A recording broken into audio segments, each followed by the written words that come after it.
Hi, everybody. This is American Nana,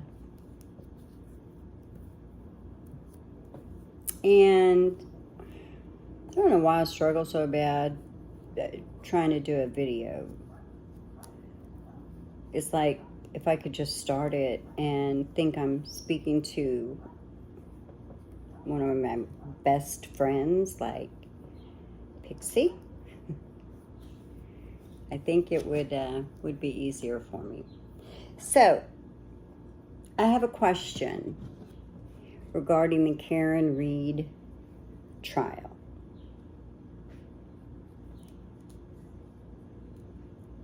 Now, I'm nervous in some ways about the verdict. The reason that I'm nervous is how deep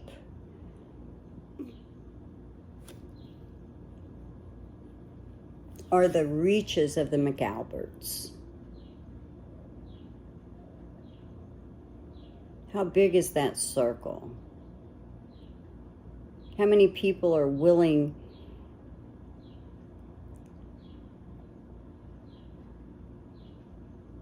to find her guilty because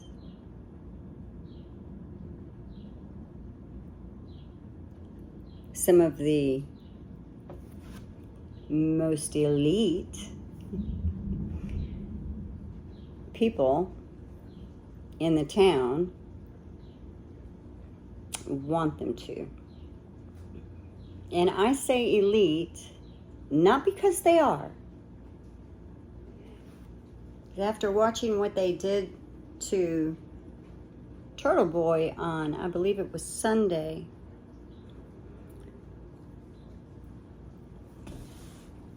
you know, and there's a lot of things people say about Turtle Boy.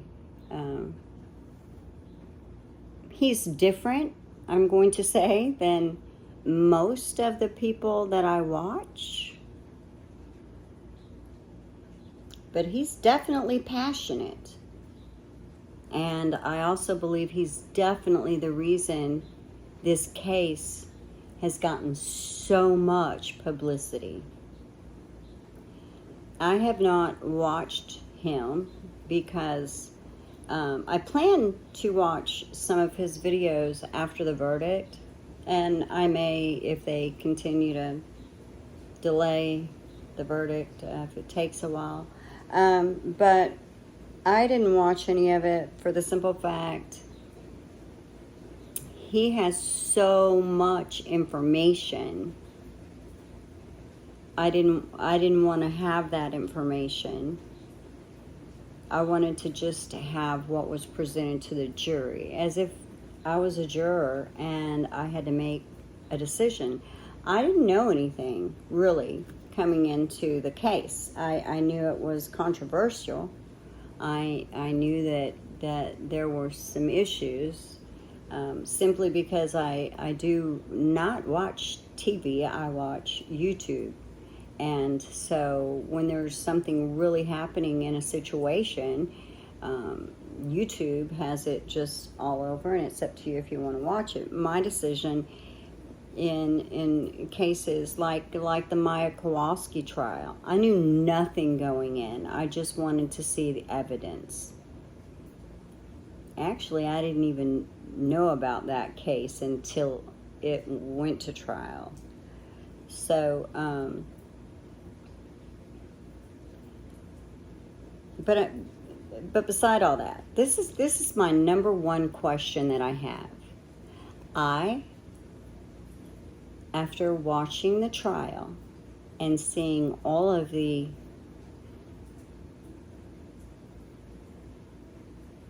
I can't even call it evidence. I just saw a bunch of crap actually put out by the prosecution. The prosecution never gave a decent timeline. you didn't know what to expect. You didn't really know what they were saying, except that they're just bound and determined to say Karen Reed killed John O'Keefe because she was angry, and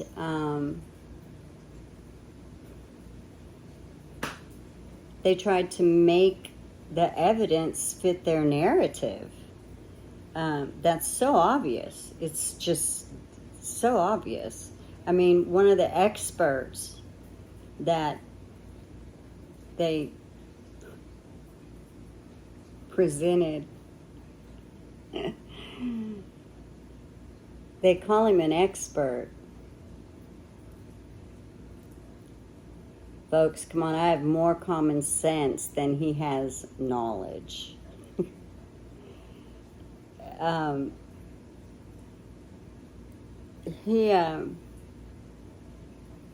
He was allowed to say stuff that, quite frankly, just baffled my mind, that the stuff was coming out of his mouth. And he was allowed to answer questions as a so-called expert. He needs to go back to the fundamentals, get a basic learning. But then again, after seeing the case, my fear is that he would be, in fact, one of the people that gladly would go along with whatever the Alberts wanted. Let's just call it the McAlberts, because it seems that there's different families involved. But in other words, he seems like he would be one of the cops willing to compromise his, I'm not even going to say compromise their integrity, because they don't have any integrity. So here's my question. What was their actual plan?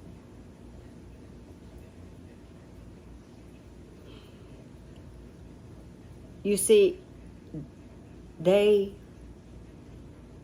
are some of them that I firmly believe know exactly what happened and actually had a hand in the cover-up of what happened. What would they have done if Karen Reed had not woken up, had not just immediately become panicked, and had not actually discovered Officer John O'Keefe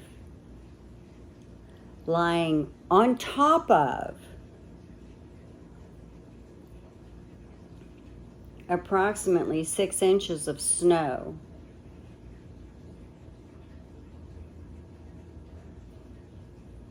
Now, at the time that Karen Reed was actually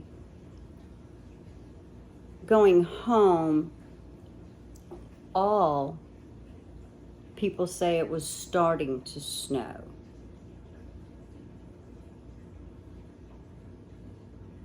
So, number one, how is he laying on top of 6 inches?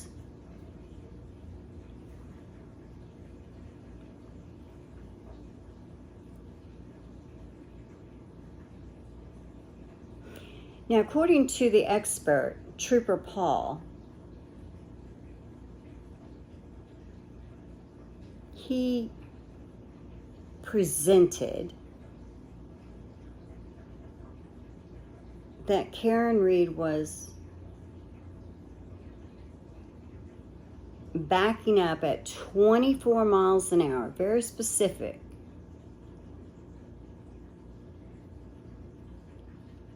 backed into Officer John O'Keefe. Officer John O'Keefe then had his arm extended out, his right arm extended out. He must have been like turned sideways, because they're trying to explain why there's absolutely no damage or injury to the front. He did have a tiny little bruise on the right side of his knee, or maybe a little above his knee, which no one knows, was it there already? Quite frankly, it could have been. I have bruises all on myself from either my grandkids running into me with something, or if I bump. It's not hard to get a little bruise, even on your own. So, anyway, according to Trooper Paul, the arm was extended. I believe it was out. So, when the tail light hit Officer O'Keefe, it immediately just shattered into, 60 pieces, 40-something pieces, according to them. And then he spun, like, as Alan Jackson said, like a pirouette, which they didn't like that terminology, but that's how I saw it as well. And then he flew through the yard about 30 feet. But then somewhere in there, he has an injury on the back of his head. So somehow he was hit, fell back, hit his head, which was determined that injury in itself would have rendered him unconscious. That injury in itself required immediate medical attention for him to have had an opportunity to survive. That injury incapacitated him. There was it. So, he hits his head on the curb and is knocked unconscious. Now, Trooper Paul didn't say he was knocked unconscious. I'm saying he was knocked unconscious because that's what the medical people say. The head injury knocked him unconscious. Trooper Paul says he hit his head on the curb. So, what we have is the best gymnastic maneuvers that will ever even be thought of for the rest of our lives, because you've got to have your arm stuck out, the car has to hit your arm, it has to hit your arm so hard that it smashes the tail light, but the pieces fall out onto wherever, and he has none embedded in his arm. There's no blood from it. Any of that. Then Trooper Paul, in his explanation, kept forgetting, well, wait, he hit his head. So when they asked Trooper Paul how did he hit his head, Trooper Paul said, on the curb. But then he still ended up 30 feet from the curb in the yard. And how did that happen? Well, he spun around and he was flown through the air. So after he was rendered unconscious, somehow he stands up, does a pirouette, and flies through the air for 30 feet. And then Trooper Paul said he never said he flew. Well, obviously he didn't crawl. Then Trooper Paul, I don't know. I'm saying it rather confusing, right? He said it 100 times worse. That's why I don't care if I'm rattling and making it confusing, because to me, just about everything the prosecution had to say was made up. And their stories changed. They changed from grand jury to FBI interviews to whatever interview, none of their stories stayed 100% consistent, and their stories often grew. So my question remains, what was their plan? They had to have had a plan. They couldn't know that Karen Reed was going to awaken when she did, panic, and go search for him. They couldn't have known that. So when it did happen, oh my gosh, whatever they were planning and trying to figure out, they just found a patsy. They just found a patsy. So my guess is, this is just my guess, I'm assuming they placed Officer O'Keefe in the yard.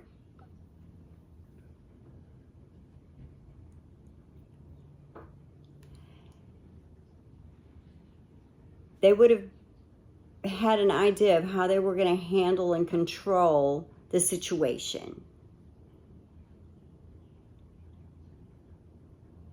And the only thing that I can come up with is that they were planning to actually blame it on the tow truck driver, which they tried to just make him change his mind, and then they tried to make him sound like a buffoon, which he was not. He stood up for the right thing. He took that stand. He told the truth. He was extremely believable. Yet, the prosecution asked why he didn't call in the car that he saw, yet he called in the basketball hoop that he hit. So can I answer that for you? I mean, there's a very logical explanation, yet you tried to discredit him by that. You see, when he hit the basketball net thing, he hit something, which he could have either damaged the item he hit, or he could have damaged Frankentruck, which I'm not sure how you can damage that, because it sounds like it is just something else with the big bright lights, and it's old, it's uncomfortable, but it's good. So he called that in because he actually hit something. He had to report that. Why did he not call in and ask for them to move the vehicle that was in front of the Albert home? I can answer that as well. He answered that. And he said he was being courteous. But yet you were like back and forth over, well, you called this in, you didn't call that in. Common sense can answer that for you, Lowley. It's so obvious. His answer was right on. He did not want to inconvenience the homeowners. There is a storm. Whoever owned the car, he knew it was there. He saw it. He went around it. He didn't damage it. He chose to be polite. He knew the homeowners. And I'm just going to assume he thought someone needed to be there for a place to be, because he had passed it numerous times where there was no car there. So for whatever reason, there was a car in front of that house. Lucky saw it.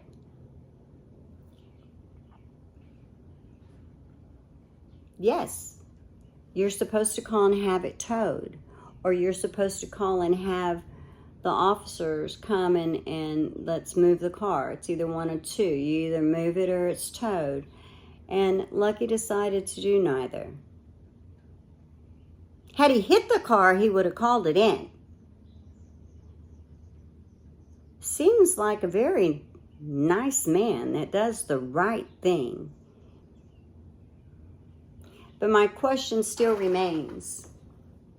That's an entire aspect of this entire case that probably is going to drive me crazy. Because they had to have had a plan if they put him on the yard. And the plan could not have possibly been to implicate Karen Reed, because they had no idea she had woken up, was in a panic, and looking for him. Unless, and I don't know the time frame, so I don't know if Jim McCabe notified anybody that Karen was up and looking for John, but then I don't know if he would have been cold. I don't think hypothermia could have gotten him then. I'm not sure. So that's my question. Does anybody else wonder that? I mean, would they have then said, oh, he was at the party? And my God, he left? I thought he was picked up. And then we wake up and, oh, he's in our yard?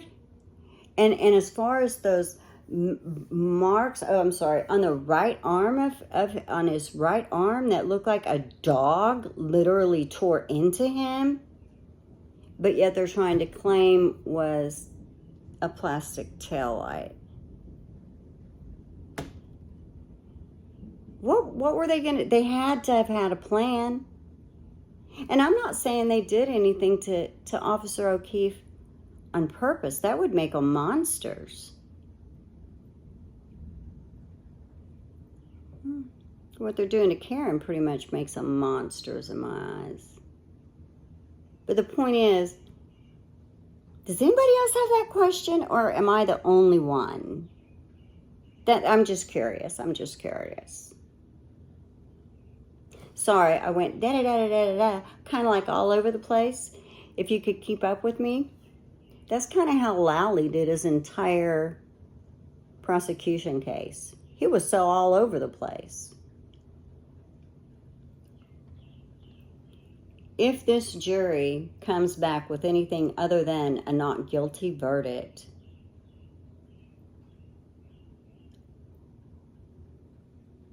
their reaches in the Canton community are much bigger than anyone could even imagine. That's my fear. Because even though the McAlberts act like they want to be gangsters, they have to call in one of the skinniest, volatile, high-tempered, angry person to come defend them all.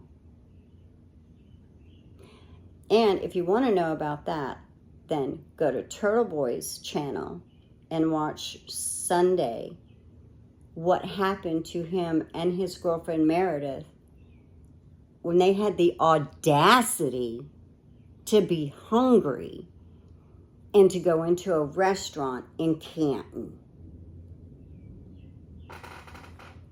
Canton, Mass.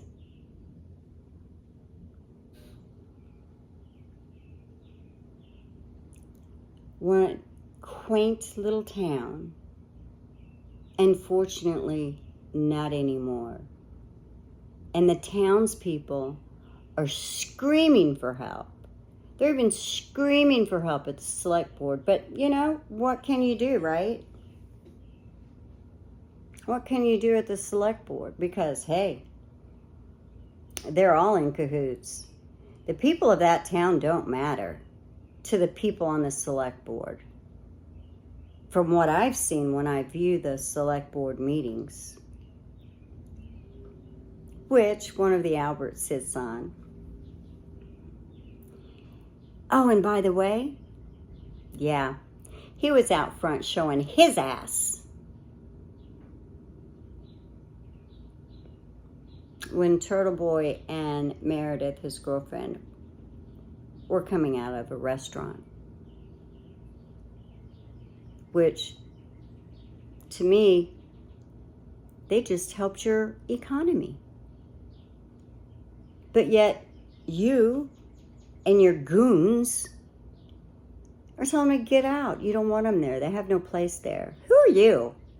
Who are you?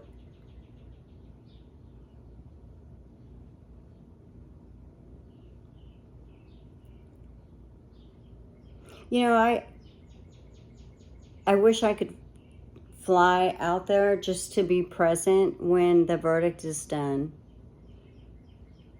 Karen Reed deserves justice. Officer John O'Keefe definitely deserves justice, but I'm not sure that will ever come because of the screwed up, sick crap they call an investigation. They didn't care about that officer. They cared about covering their asses. At least I'm being polite and saying I'm not saying they did it on purpose. I mean, why in the world would they?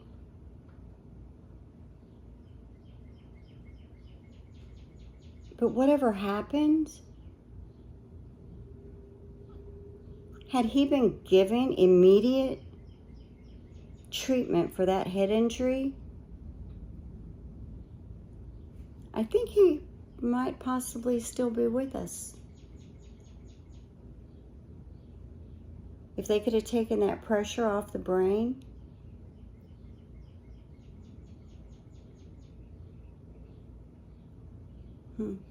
Does anybody else feel this, or am I just like out there like Pluto, which I've said I am numerous times in my life?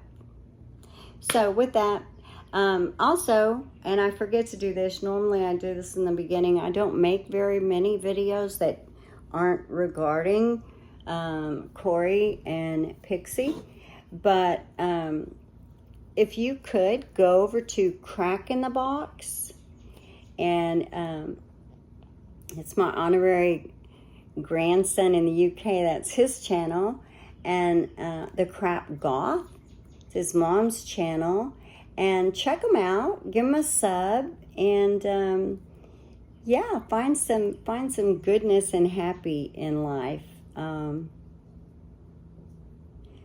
Corey's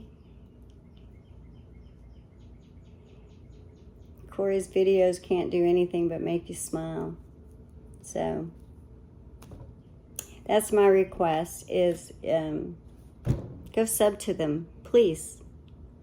And if anybody else thinks the same as I do, like what was their plan, let me know, because I'm honestly